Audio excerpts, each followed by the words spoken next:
Yeah, why not? If I could relive it, I knew what was coming. I'd trained differently, but it was a real spectacle. There's not many fights that happen that you actually want to rewatch 2 or 3 times because you see something a bit different every time. And that first fight with George Groves, I thought he was superb. I mean, it was his first world title fight.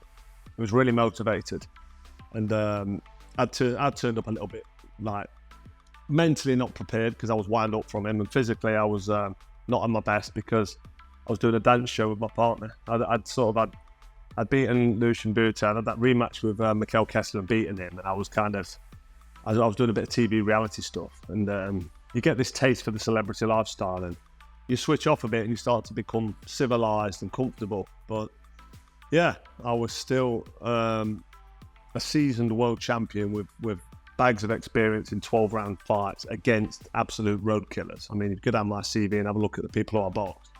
When I jumped in with George Groves, I'd really had some experience at top level and gone 12 rounds on numerous occasions and been on the floor already. I got up to win against Jermaine Taylor, for example. So yeah, I mean, I wouldn't change anything. And the fact that I was ill prepared and the fight was harder than what it should have been, and I got dropped in the first round, that's what created the controversial rematch, which gave us Wembley Stadium, which made everybody a lot of money. And I was able to finish my career with my defining moment, which was a big fight at Wembley Stadium with all them people. I'm not going to say the number.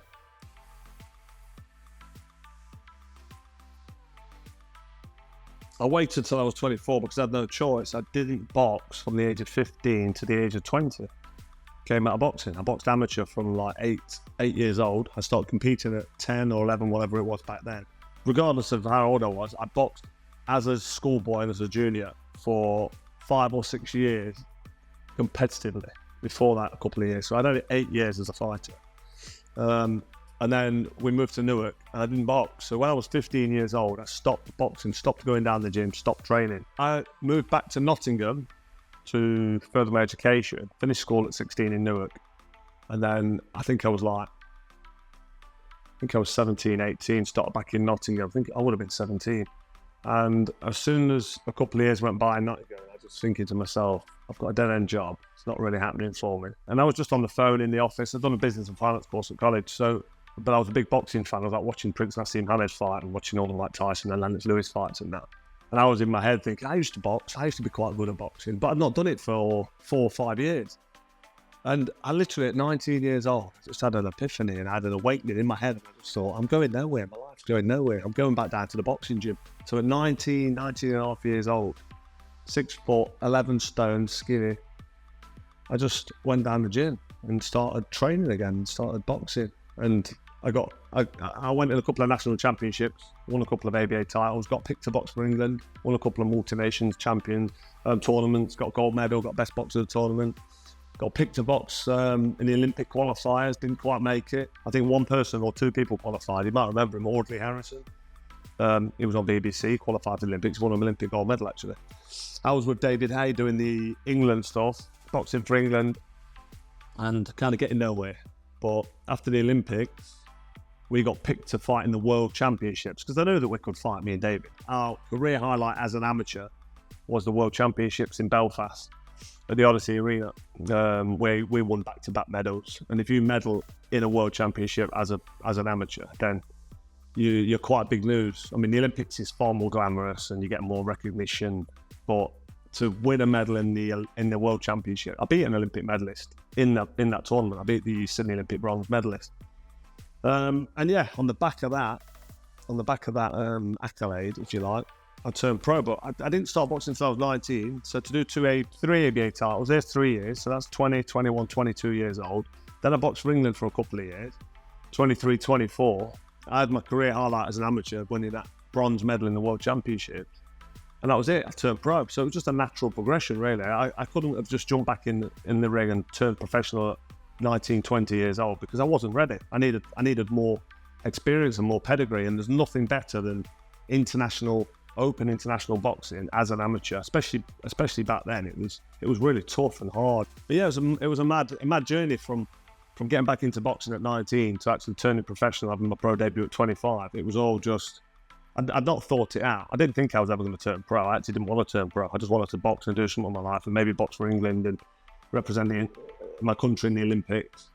And I just thought things will come from that, because you get funded, you get lottery funded from the Sports Council. I just thought I'll make more money boxing for England than what I will working at the company, and I'll be doing something I enjoy. So that was my aim, just to do something I enjoy, get paid to do it. But yeah, professional boxing was a natural progression, and I wasn't bad at fighting as well, so it worked out well.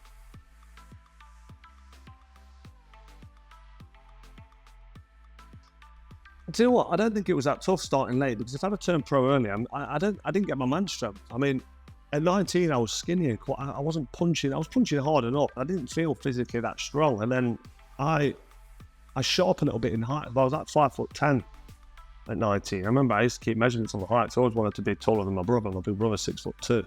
I never quite got there.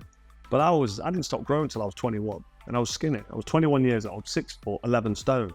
When I boxed, I boxed at 12 stone as a professional. I think when I realised I could fight and I belonged in a professional game, was actually sparring, not fighting. It was sparring, which is obviously, sparring is head guard, bigger gloves, controlled boxing. But obviously you can knock people out in sparring, which I've done on numerous occasions. But sparring a guy called Howard Eastman in Fort Lauderdale, which is north of Miami. And he was fighting Bernard Hopkins, and I was his chief sparring partner. Rob McCracken trained him as well as me. Rob was obviously looking after me, but we went out there on camp, and I did a training camp with Howard Eastman, who was a solid fighter. I mean, he beat Rob McCracken, he beat my coach in the European title fight. But anyway, Howard Eastman the sparring with him made me realise actually I belong in the pro game, because he went on and gave Bernard Hopkins a real tough 12-round fight. He got beat, but I was kind of dominating the sparring against Howard Eastman, and I was thinking to myself, okay, I think I was British champion at the time when I was out there. But even at British champion, I didn't really believe I was good enough to become a world champ. I was like just skirting around domestic level. I won the British title in the first round, knocked out a guy called Damon Haig. But yeah, sparring and training with world-class professional boxers. It wasn't just Howard Eastman. There's a few other fighters around the camp and around the gyms that I was sparring. I was thinking to myself, yeah, I'm pretty good. I can cope with this, and I reckon one day I'll win a world title. So that was probably 2005, 2006, around about that time. I won my world title in 2008.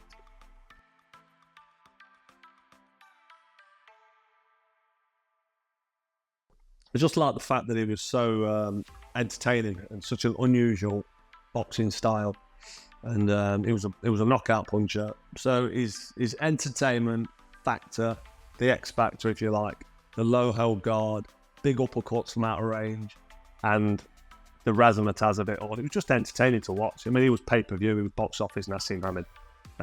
He wasn't the first to do it. Errol Battleground did it. Roy Jones Jr., phenomenal fighter with speed, somebody else who I looked up to, and I mean, all the fighters that I looked up to and really sort of appreciated were far better than me. More skillful, faster hands. Sugar Ray Leonard, fast hands, skillful. Roy Jones Jr., really fast, skillful. And then I started, when I got into watching more, I realised I was more of a Roberto Duran, or more of a Thomas Hearns or Marvin Hagler. That sort of a style where you're going to have to stand and take a few shots to get yours off, and stand in range, in punching range, and actually get punched in the face to land a couple of punches in the face. Bit of an exchange rather than be out of range and box and move and master the art of pugilism, the sweet science, hit and don't get hit. I mean, not many manage to do it, but only the ones that do it are exceptionally fast, and I was never that fast.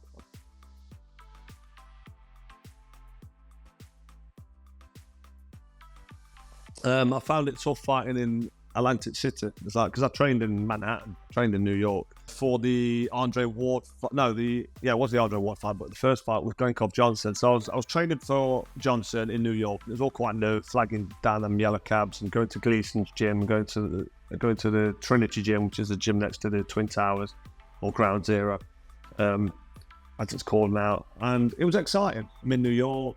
We're flagging cabs up and down around the city. We've got the Times Square, and we're training every day, and it was good. And then when I beat Johnson, I went back to New York for my very next fight. I trained in the same place to fight Andre Ward, and it was hot and humid. It was just boring. I'd been there, seen it, done it. I'd had enough, and I was like, couldn't this fight be in Vegas, somewhere different? And I was just pissed off, bored, miserable, training every day. And I got in the ring, and that attitude carried into the performance with Ward. And Ward's a fantastic winner.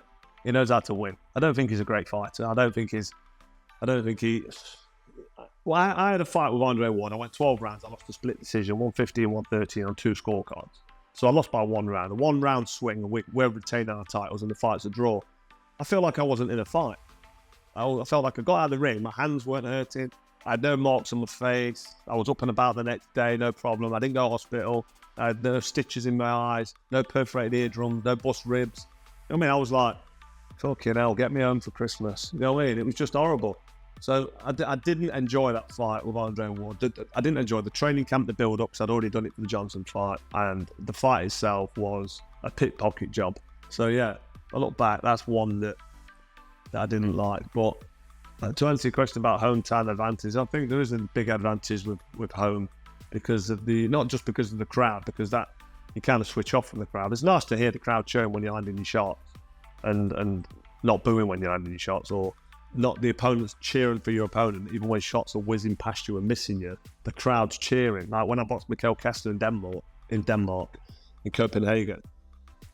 I lost that fight with Kessler, a very close fight. I could have gone either way, but I was away in Denmark. The whole crowd was like 10,000 people behind Carl Kessler. So when I was landing my shots and putting my shots together, you could hear a pin drop. Like, there was no noise.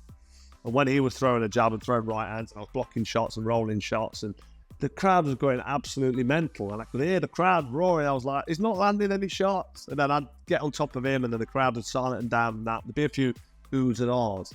But when you're at home and the crowd's behind you, I think that does help. It is a bit of a factor, a little bit of one. Home crowd advantage is a massive advantage because of your diet, your sleep, I was going to say food and drink, but that's your diet, your sleep, and the fact that you're at home and you've got homely comforts and you can relax and sleep in your own bed. Even when you've got family, you can just get it organised nicely. I mean, get the wife sleeping with the girls. I'm in my own bed. I'm on my own. It's only 2-3 days before the fight when you're resting, because I'm in camp other than that. So 2-3 days at home in your own environment. Straight down to the arena, 10 minutes away from your front door. Do the job, come on. So yeah, it is an advantage.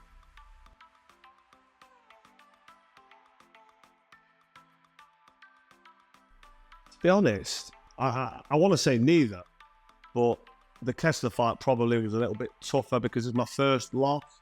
But mentally, I didn't feel like I'd been beaten. If that makes sense. I didn't feel like I never felt like I'd been beaten up. I lost to Carl Kessler in a fight that, if that fight was in England, I'm not going to take anything away from Kessler. I lost the fight. He beat me. The record states it, and I'm not going to say I got robbed. I'm just not going to say that. But it was so close. The fight was so close. So for me, that wasn't a loss. That was a fight between mano a mano, warrior versus warrior, blood, sweat, and tears. Leave it all on the line, and I lost the decision. So, and I was still in the tournament. I was in this Super 6 World Boxing Classic. Kessler had retired, gone because he was injured. Came back a few years later for the rematch, got himself sorted. But that loss was probably more mentally hard to come back from, just because I lost my belt. I was in the tournament, the Super 6 tournament, and if I'd have lost my next fight, I'd have been out of the tournament. So I had to make sure that my head was right, and I was well prepared. But all that did just give me the extra edge in the training camp. I was like a machine. After losing to Kessler in the first fight, my next fight back was against a guy called Arthur Abraham, who was 33 fights, unbeaten. I think he got 1 disqualification loss, which don't really count. Knocking out everybody. Proper monster, beast of a fighter. But I just thought, nah, same promoter, Sowlands. They've got him. I'm not losing to this promoter twice. No chance. I'm not fighting him in his back garden. We made sure we didn't go to his town. I think he's from Armenia, but we didn't go to Germany. We didn't go to wherever they wanted to go, Denmark. We had that fight on neutral territory. We went out to Finland, and it took a lot of negotiation on my part with the promoters and the TV networks to get that fight on neutral territory. So we go to Finland, we get to select the judges or get the second say on the judges. We didn't need the judges anyway. I mean, I was so fit and strong and mentally on it, that I just absolutely whitewashed him for 12 rounds, battered it. That Arthur Abraham fight was a proper whooping. It was like a flawless victory. I don't think I got hit. I got hit with 1 or 2 shots against a proper machine of a fighter. But it was mentally tough for me to come back from that because I lost my belt for the first time. First loss as a professional. And it was painful. I lost my WBC title. Like, it was like, right, if I lose the next one. So I had to stay strong and believe in myself. But that made me train really hard. The Andre Ward loss, like I said earlier, didn't feel like a loss. Felt like he pickpocketed it. You know, it didn't feel like I was in a fight. So after that, I was enraged. And the training camp for that was awesome. And poor old Lucian Butte came to Nottingham, my hometown, and got absolutely fucking mauled for 5 rounds. And that was the results of somebody who's been in America, in Atlantic City for the second time, bored stiff, been fiddled out of a fight against Andre Ward. And they came back like a machine to prove to everybody. Everybody thought I was going to lose. And only my family and my coach and my brother thought I could win that fight. A handful of people thought I could win. And look in the way in which I won. So mentally, to come back from the Ward fight, no problem. Kessler fight was a bit more. I think I've explained it.